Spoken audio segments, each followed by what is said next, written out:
Good evening. The National Aquatic Championships are into day 4 in Gqeberha. It's a key event for swimming South Africa as the sport recovers from various levels of lockdown. eNCA's Hloni Mtimkulu has been covering the event and joins us live. A very good evening, Hloni. I believe you have a star name with you over there.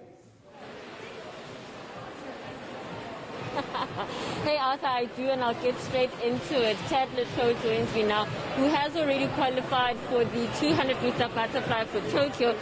Chad, just briefly, how are your preparations going for Tokyo, and where else are you looking to qualify? So I'm just very happy, obviously, to qualify. So I'm very proud to be here, representing my country at the Olympics for the third time. It's crazy to think that it's my third Olympics, but yeah, I'm excited. You know, I'm going to try qualify tomorrow in the underfly. And obviously the 200 freestyle, I'll be able to swim it at the Olympics. So 3-4 events maybe, but just happy just to have the qualification for the first one. Talk about your third Olympics. Just tell us about that 200-meter butterfly at the London 2012. Do you still recall all the emotions of that one? Oh, it was an unbelievable, I mean, words can't describe it really. It was such a great moment for me, and I think just to represent my country at the highest level on any stage is such an honor for me, you know. So, you know, looking back at those days, it was such a beautiful moment, and I'm still striving for that, you know, those same moments again. So I'm very confident and you know, hopeful that I can win another Olympic gold medal, you know, maybe this year or maybe in 3 years' time. Obviously, we have to ask about COVID. It's a talking point for everyone, and just the readjustment for you. The changing of the games from last year to this year, how did that work for you? Oh, you know, it didn't help anybody, I don't think. But, you know, I don't like to make excuses. I'm just very happy that I'm able to be back racing. You know, COVID's been tough on everybody, you know. So, you know, if we take sport out of the equation, you know, it's affected people on a, you know, deep level. You know, I've lost family members to COVID, and it's affected the country and the world in a very bad way. So I'm just grateful to be swimming again. I hope that this year's Summer Games can provide some inspiration for the youth and give, you know, everyone in South Africa some hope again, you know, because it's been a tough time for everybody. So for me personally, I hope to go there, you know, as team captain, you know, as one of the older guys, and you know, show the world what we got as South Africans. And as one of the older guys, can you talk to us about who you think will be one of the contenders from Team South Africa at the Tokyo Games?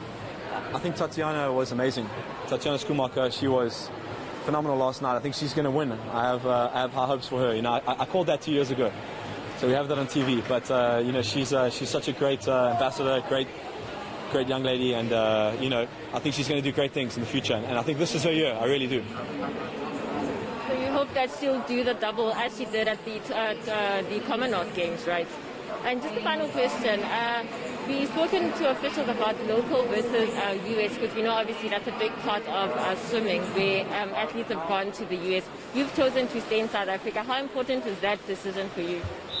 You know, it was an easy decision because I wanted to be the first one to prove that we can do it from back home. You know, I'm very proud to be South African. I'm proud that I was with me and Cameron van der Berg were the first ones to be homegrown champions, and I think that paved the way for a lot of the youngsters here. You know, you see today, a lot of the guys are homegrown, staying home, and it's great to see. You know, there's a lot of youngsters coming through, really on my heels, already beating me, and I'm just grateful. I'm grateful that you know, we laid that foundation years ago, and you know, I'm doing a lot of stuff with my academy, the Chad Le Clos Foundation. You know, giving back to the youngsters in South Africa to help make swimming and sports in South Africa a better place. Final question, obviously the venue's changed from Durban. Does that make a difference to athletes changing the venue?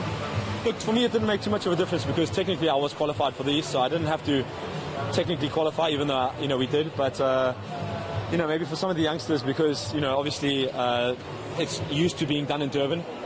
But, you know, we make no excuses. We're happy to be here. I think PE's been a great show for us. It's a great pool. And I'm happy, you know. I can't complain from my side. And I think, you know, they've done a good job keeping everyone in the bubble. But, yeah, obviously Durban is the home of swimming, you know, Kings Park. So, yeah. Lovely. Well, thank you, and good luck tomorrow when you do the 100 butterfly, I think it is, right? Cool. Well, thank you, Arthur. That was, as you saw, Chad Le Clos giving us his view of preparations for the Tokyo Games. Fantastic. That was eNCA's Hloni Mtimkulu joining us from the National Aquatic Championships, and of course chatting to South Africa's most decorated Olympian, Chad Le Clos.